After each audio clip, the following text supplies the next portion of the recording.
बानपुर नाम के एक गांव में कल्पना नाम की एक धनवान महिला रहती है।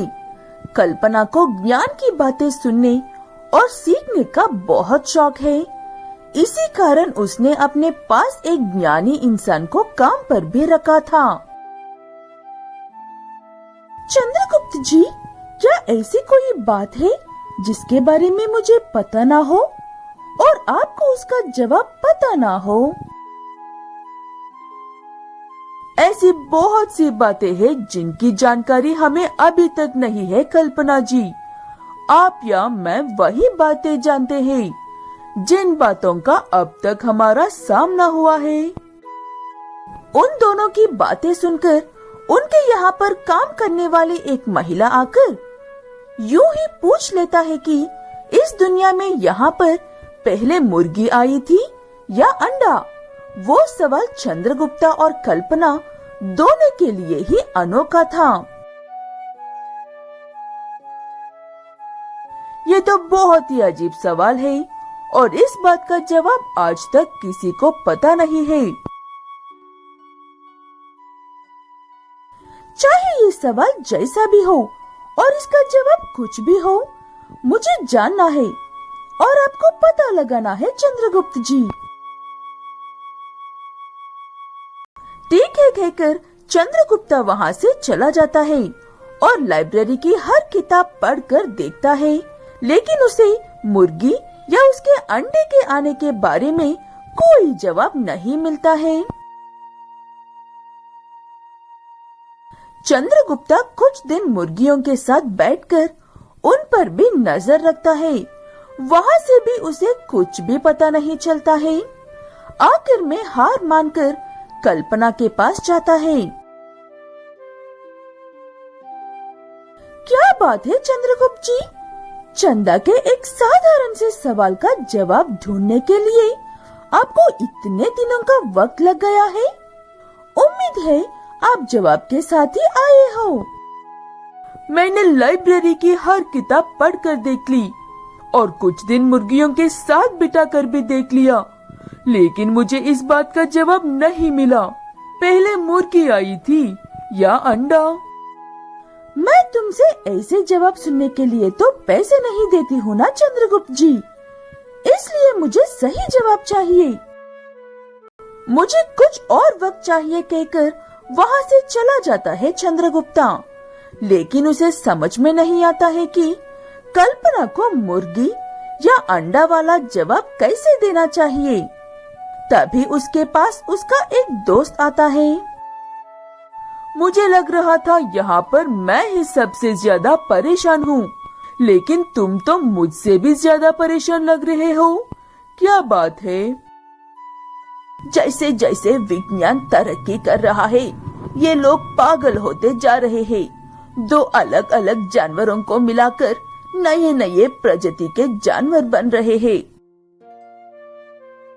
चंद्रगुप्ता को उसके दोस्त की बात सुनने के बाद कल्पना को देने के लिए एक बहुत ही अच्छा जवाब मिलता है और सीधे कल्पना के पास जाता है। मुझे इस बात का पता चल गया है कि पहले मुर्गी आई थी या उसका अंडा। क्या आप जवाब सुनने के लिए तैयार हैं मैडम जी? हाँ चंद्रगुप्त जी, सुनाइए, मुझे इसी बात का तो बेसब्री से इंतजार है। चंद्रगुप्ता कहता है कि बहुत समय पहले दो अलग प्रजाति के पंछियों को आपस में प्यार हो गया था और उनका एक अंडा हुआ था। उसमें से हमारी मुर्गी निकल कर आई। कल्पना जवाब तो सुन लेती है, लेकिन उसे जवाब देकर इतनी खुशी नहीं मिली थी जितना उसने सोच कर रखा था।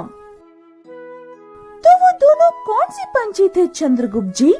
क्या आपने इस बात का पता लगाया है? ये तो एक और नया सवाल हो गया ना कल्पना जी। तो पता लगाओ इस नए सवाल का भी जवाब चंद्रगुप्त जी, वरना हम ज्ञानियों की नक कट जाएगी चंदा के सामने।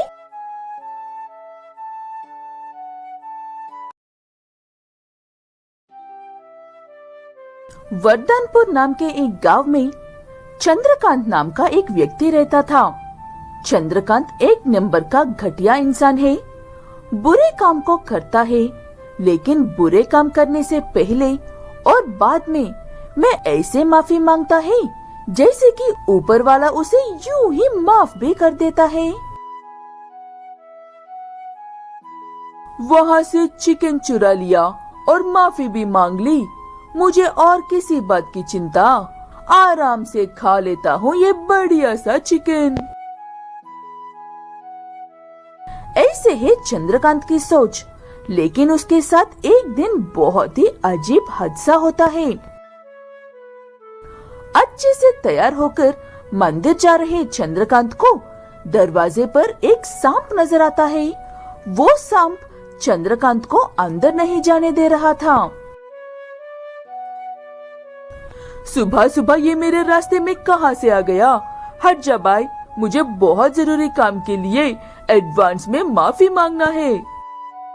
ऐसे कहते हुए चंद्रकांत टेम्पल जाता है, लेकिन टेम्पल के अंदर नहीं जा पाता है।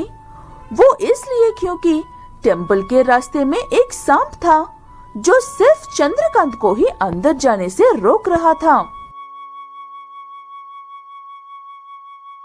अरे ऐसे क्यों कर रहे हो सांप भाई?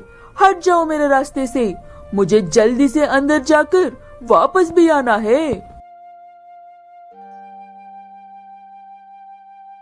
ऐसे कहते हुए चंद्रकांत अंदर जाने की बहुत कोशिश करता है, लेकिन वो सांप उसे अंदर ही नहीं जाने देता है।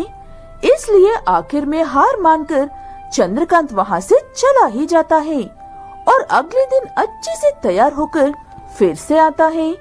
तब भी वो सांप वहीं पर था। यहाँ पर इतने लोग आ रहे हैं और जा रहे हैं, तुम मेरे ही पीछे क्यों पड़ रहे हो मेरे भाई? मैंने क्या बिगड़ा है तुम्हारा? लगता है ऐसे काम नहीं बनेगा। यही इंतजार करके पंडित जी से बात करके देखता हूँ, मेरा ही साथ ऐसा क्यों हो रहा है कहकर।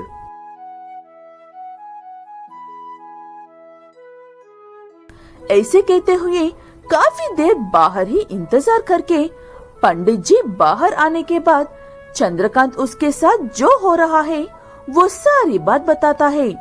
उसकी बात सुनने के बाद पंडित, लगता है तुमने कोई गलत काम किया है, या फिर तुम हमेशा गलत काम ही करते हो, इसीलिए वो सांप तुम्हें अंदर नहीं जाने दे रहा है। अगर तुम्हें पहले की तरह अंदर जाना है तो सुधर जाओ। ऐसे कहते हुए वो पंडित भी वहाँ से चला जाता है। उसके जाने के बाद चंद्रकांत एक गहरी सोच में पड़ जाता है। मैंने तो अपनी जिंदगी के 4 पल भी अच्छे से नहीं गुजारे हैं और ये पंडित जी मुझे अभी से सुधारने को कह रहे हैं। अब मैं क्या करूं? ये कैसी दुविधा में पड़ गया हूं मैं। ऐसे कहते हुए चंद्रकांत कुछ दिनों तक टेम्पल को याद किए बिना अपने काम करता है, लेकिन उसे किसी भी चोरी में या बुरे काम में जाने का मन नहीं लग रहा था। उसका सारा ध्यान उस सांप पर ही था। इसलिए चंद्रकांत अपने मन में अब से कोई गलत काम नहीं करूंगा सोचकर जाता है। तब उसे वहाँ पर कोई सांप नजर नहीं आता है। उस बात से खुश होकर चंद्रकांत अपनी जिंदगी में हर काम ईमानदारी से ही करने लगता है।